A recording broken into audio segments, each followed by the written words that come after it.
स्वागत है। आज हम देखेंगे क्लास 10th के फर्स्ट चैप्टर के एक्सरसाइज 1.2। अब तक हम एक्सरसाइज 1.1 कंप्लीट कर चुके हैं। तो अब हमारा क्वेश्चन क्या है, prove that square root 5 is irrational. अब हम देख लेते हैं इरेशनल नंबर कौन कौन से होते हैं। वैसे तो हम देख चुके हैं, लेकिन एक थोड़ा सा वापस इसको रिवाइज कर लेते हैं। ऐसे नंबर जो p/2 की फॉर्म में नहीं लिख सकते हैं, ऐसे नंबर जो डेसिमल में उसकी डिजिट कहीं एंड नहीं होती है और उनकी डिजिट रिपीट भी नहीं होती, नॉन टर्मिनेटिंग और नॉन रिकरिंग नंबर डेसिमल में वो इरेशनल नंबर होते हैं। और एक ऐसे नंबर जो स्क्वायर रूट के अंदर नॉट परफेक्ट स्क्वायर नंबर हो। तो परफेक्ट स्क्वायर नंबर क्या होते हैं, ऐसे नंबर जो किसी न किसी इंटीजर का स्क्वायर हो, जैसे 1 है, 4 है, 9 है। अगर इनका स्क्वायर रूट निकालेंगे तो कोई ना कोई इंटीजर आएगा, लेकिन नॉट परफेक्ट स्क्वायर नंबर है उनका स्क्वायर रूट निकालेंगे तो हमेशा क्या आएगा, इरेशनल नंबर ही आएगा। तो हमारे पास स्क्वायर रूट के अंदर 2, square root 3, square root 5, square root 6, square root 7, square root 8, फिर स्क्वायर रूट 10, 11, ऐसे सारे नंबर है, ये क्या है, इरेशनल नंबर है। तो हमें प्रूव करना है। जैसे यहाँ पे स्क्वायर रूट 5 एक एग्जाम्पल के तौर पे लिया और ये एक्सरसाइज 1.2 का क्वेश्चन भी है। बाकी यहाँ पे स्क्वायर रूट 3 है, स्क्वायर रूट 2 है, square root 5, square root 6, 7, square root 8, कुछ भी नंबर है। अगर उसको इरेशनल प्रूव करना तो सब में तरीका सेम होगा, बस स्क्वायर रूट 5 की जगह जो नंबर हमें दिया है वो ले लेंगे हम। ठीक है, तो हम स्टार्ट करते हैं। सबसे पहले हमें ये प्रूव करना है कि स्क्वायर रूट 5 क्या है, हमारे इरेशनल नंबर है। तो हमें पता है कि ये इरेशनल नंबर है, लेकिन ऐसा कोई तरीका नहीं है, तो हम इसको उल्टा लेके चलेंगे। क्या लेके चलेंगे कि स्क्वायर रूट 5 रैशनल नंबर है। Let assume that square root 5 is rational. हम क्या लेके चल रहे हैं कि स्क्वायर रूट 5 क्या है, रैशनल नंबर है, ये लेके चल रहे हैं। जबकि हमें प्रूव क्या करना है, इरेशनल। ठीक है, हमने एज्यूम कर लिया। अब हम क्या देखेंगे कि अगर ये रैशनल नंबर है तो हम इसको p/q की फॉर्म में लिख सकते हैं। तो हमने क्या किया, स्क्वायर रूट 5 अगर रैशनल नंबर है तो इसका मतलब a/b अपन लिख पाएंगे इसको। और इसमें b क्या होना चाहिए, रैशनल नंबर में लिखने के लिए b 0 नहीं होना चाहिए, तो b नॉट इक्वल टू 0 है। फिर a और b अपन ने कहाँ से लिए, a और b इंटीजर लेते हैं अपन रैशनल नंबर में लिखने के लिए। तो a and b are integers. Okay, एक चीज़ और लिया है मैंने इसमें, क्या ली है मैंने, एक चीज़ कि a और b दोनों क्या है, को प्राइम से। अब को प्राइम नंबर्स क्या होते हैं, ऐसे नंबर जिन दोनों के बीच में कुछ भी कॉमन नहीं हो, यानी दोनों किसी सेम नंबर से डिवाइड नहीं हो रहे हो। जैसे a और b है तो दोनों का अगर आप फैक्टर भी बनाएंगे, प्राइम फैक्टर, तो प्राइम फैक्टर क्या आएगा, 1 ही आएगा। मतलब फैक्टर 1 आएगा, प्राइम फैक्टर इन दोनों में कुछ भी कॉमन नहीं आएगा। तो ऐसे नंबर्स को हम बोलते हैं को प्राइम्स। तो a और b को हम क्या लेंगे, को primes.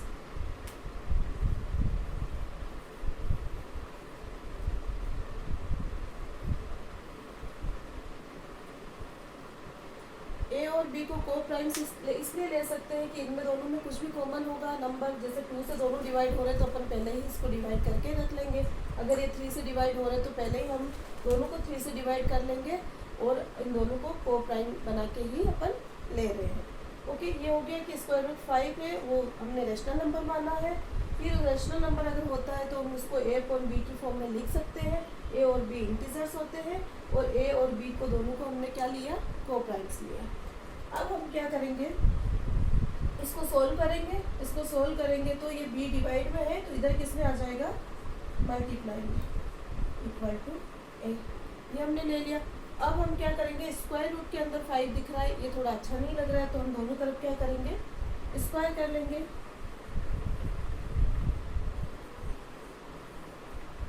Squaring on both sides, दोनों तरफ स्क्वायर कर लेंगे तो क्या हो जाएगा, स्क्वायर रूट 5 b का स्क्वायर और a का स्क्वायर। क्या आएगा, ये स्क्वायर रूट 5 का स्क्वायर 5 और बी स्क्वायर, बी का स्क्वायर बी स्क्वायर और ए का स्क्वायर ए स्क्वायर। ये आ गया हमारे पास।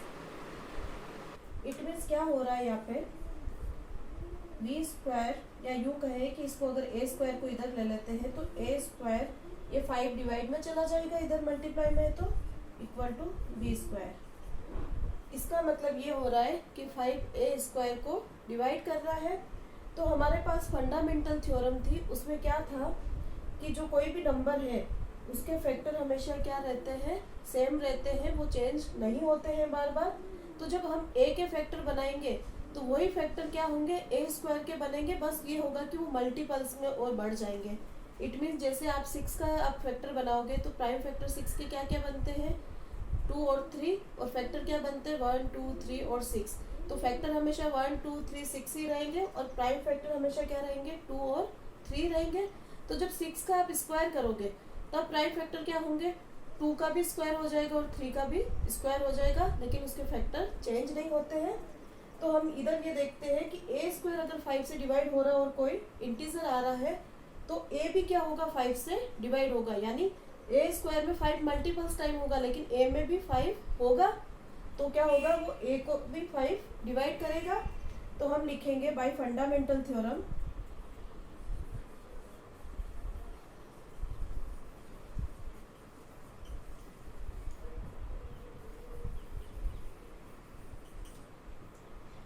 if 5 divided a square then 5 also divided a। ये हो गया हमारे फंडामेंटल थ्योरम से। तो अब हमारे ये आगे यूज आएगी, तो इसको हम इक्वेशन नंबर 1 दे देते हैं। अब हमारे पास क्या है, ए स्क्वायर को 5 डिवाइड कर रहा है तब कोई इंटीजर आ रहा है, तो ए को भी 5 डिवाइड करेगा तब कोई इंटीजर मिलेगा हमें सी। क्लियर, ये हमें मिल गया।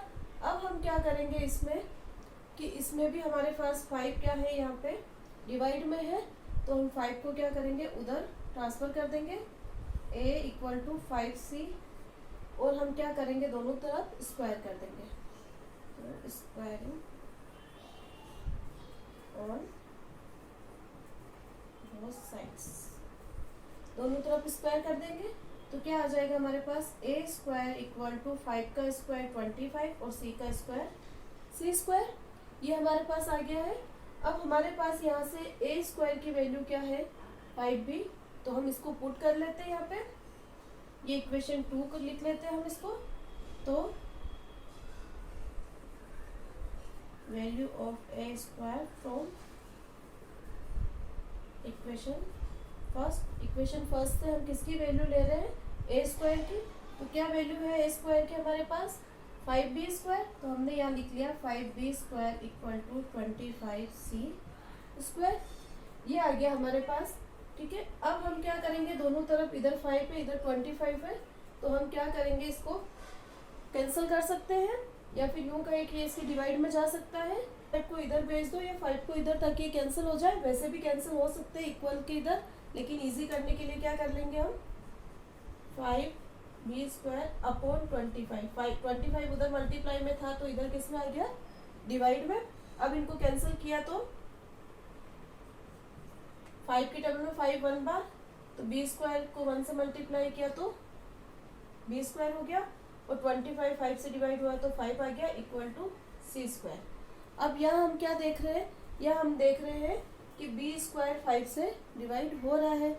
तो हमने क्या देखा था, a स्क्वायर अगर 5 से डिवाइड हो रहा है तो a भी 5 से डिवाइड होगा, तो b स्क्वायर 5 से डिवाइड हो रहा है बाय फंडामेंटल थ्योरम, तो b भी 5 से डिवाइड होगा बाय फंडामेंटल थ्योरम। क्या होगा,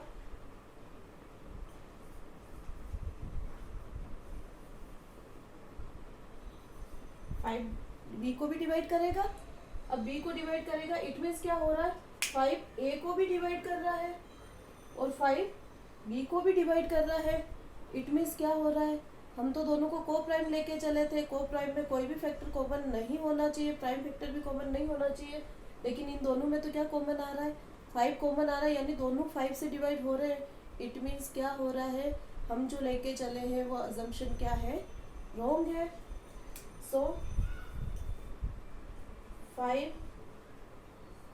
इज अ कॉमन फैक्टर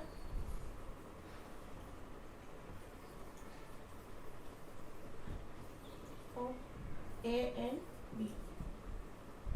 ए और बी का 5 क्या है, कॉमन फैक्टर है। कॉमन फैक्टर है जबकि हम लेके क्या चले थे, ये दोनों क्या है, को प्राइम। इट कोई भी प्राइम फैक्टर या फैक्टर इनका कॉमन नहीं आना चाहिए, 1 के अलावा कोई भी फैक्टर कॉमन नहीं आना चाहिए। तो इनमें 5 कॉमन आ गया, इसका मतलब क्या है, our assumption is wrong. So are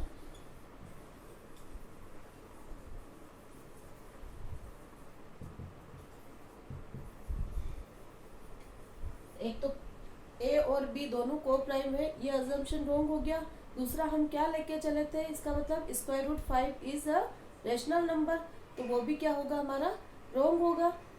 तो क्या हो जाएगा, so square root 5 is irrational. ये हमें प्रूव करना था और ये प्रूव हो गया है। ओके, ये पूरा आपका टुकड़ों में डिवाइड किया है, तो आप इसको उतार भी सकते हैं और कोशिश करूंगी कि बहुत जल्दी इसकी पीडीएफ में आपको डाल दूं, ताकि आप हर एक क्वेश्चन को अच्छे से समझ पाए और उसको कर पाए।